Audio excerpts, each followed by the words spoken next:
Hey everyone, welcome back to Corporate Decoder, the place where we unravel the hidden stories inside company filings. Today, we're diving deep into Stewart Information Services, Corp's annual report, and let me tell you, it's got more twists and turns than a property title search. Stick around, because we're about to decode their financial journey and uncover what it really means. And hey, before we jump in, if you love getting clear, no fluff analysis of these massive corporate reports, make sure you hit that subscribe button. Also, we've got a fantastic community growing on Discord, linked right down below. Come join the conversation. Alright, let's get straight into it. Stewart Information Services Corp, or STIC as you might see them around, is a big player in title insurance and real estate services. They've been around since 1893, which means they've seen a thing or two about the housing market. They operate through direct operations, an agency network, and other companies. Basically, they're involved in a lot of the behind the scene stuff when you buy or sell a home, or when a mortgage lender is involved. Now, let's get to the juicy part, the money for 2025. Stewart saw some solid growth. Their net income attributable to Stewart hit a cool $115.5 million, which is a nice jump from $73.3 million in 2024. That's about a 57% increase in profit. Their pre-tax income also saw a healthy boost, going from $114.3 million in 2024 to $165.6 million in 2025.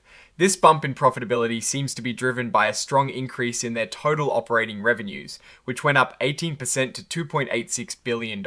Digging into their segments, the title business is their bread and butter. In the fourth quarter of 2025, operating revenues in this segment jumped 19% compared to the same time in 2024. This was thanks to both their direct operations and their agency network showing strong gains. What does this mean in plain English? More home sales and refinances are happening, and Stewart is getting a bigger slice of that pie. Let's look at the numbers. Total direct title revenues in 2025 were $1,157.5 million, a solid 13% increase from $1,020.4 million in 2024. What's driving this? Primarily, commercial deals are booming, shooting up 35% compared to last year. Think big data centers and energy projects. Those deals bring in a lot of premium. Even residential title revenues saw a respectable 6% increase, showing that the housing market, while maybe not a red-hot frenzy, is still busy enough to keep things rolling. More proof positive closed commercial orders were up 13% in 2025 compared to 2024.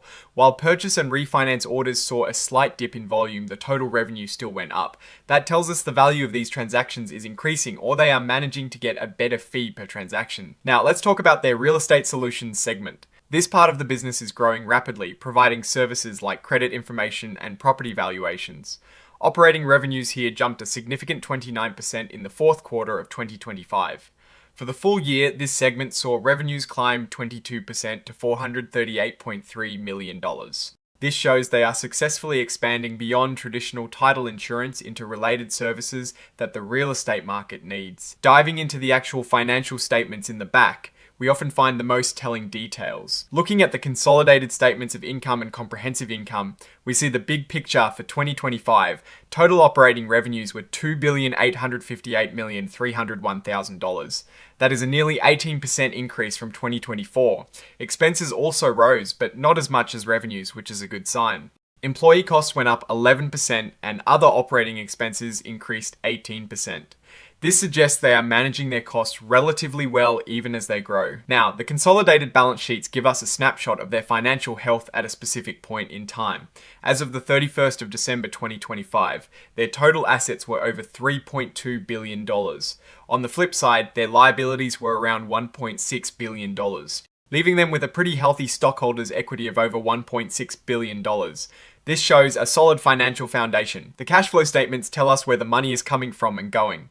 In 2025, they generated a strong $205.7 million in cash from operating activities. That's a big jump from $135.6 million in 2024.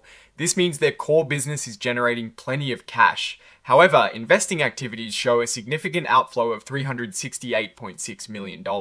Largely due to acquisitions, this hints at an aggressive growth strategy. On the financing front, they had a net inflow of $265.2 million, which seems to be from issuing common stock and drawing on their line of credit. Okay, let's talk risks. Stewart's business is heavily dependent on the real estate market. When interest rates are high or the economy slows down, fewer people buy or sell homes, and that directly impacts Stewart's revenue, for instance. Their revenue is closely tied to the number of mortgage originations and existing home sales. When these numbers drop, Stewart's revenues tend to drop too. One area that always gets attention is the provision for title losses. This is a critical accounting estimate. For 2025, their total provisions for known claims were $94.7 million, and for incurred but not reported, or IBNR claims, it was $51.2 million. This is a huge number, and it shows how complex estimating future claims can be. Any miscalculation here can significantly impact their earnings. They also carry a significant amount of goodwill on their books, over $1.2 billion as of the 31st of December 2025. Goodwill is basically the premium paid over the fair value of acquired assets and liabilities. They have to test this goodwill annually for impairment. If the acquired businesses underperform, they might have to write down this goodwill, which hits their profits. Now, let's look at some of the risks they highlight. They mention that innovations like alternative title insurance waivers could disrupt their business. Think about it, if there is a cheaper way to get title protection, customers might just go for that. They're also heavily reliant on technology, which means cybersecurity is a massive concern. A breach could expose sensitive customer data, disrupt operations, and lead to significant financial and reputational damage. And as if that wasn't enough, they operate in a highly regulated industry. State and federal regulations cover everything from premium rates to solvency standards. Any changes or new regulations can increase compliance costs and impact their ability to do business. Alright, so what's my take on all this? Stewart seems to be navigating a complex market quite well. Their revenue growth is strong, especially in the commercial title sector, and their expanding real estate solutions. They are clearly making strategic acquisitions like mortgage contracting services, or MCS, to broaden their offerings and scale up. This aggressive acquisition strategy is aggressive, which can be great for growth, but it also means they are taking on more debt and integration challenges. Their net income figures are looking very healthy and their balance sheet appears solid. However, the inherent cyclical nature of real estate is always a sword of Damocles. While they've managed their risks and provisions for title losses effectively, a significant downturn in the housing market or a surge in claims could still pose a threat. Their reliance on technology also makes them a target for cyber threats, which is something they actively manage but can never fully eliminate. Overall, Stewart Information Services Corp appears to be a well-managed company with a solid strategy for growth in a challenging industry. They're pushing into new areas while solidifying their core business.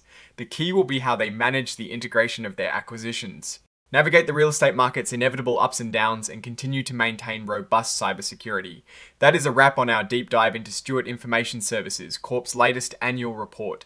What are your thoughts on their performance and future outlook? Let us know in the comments below.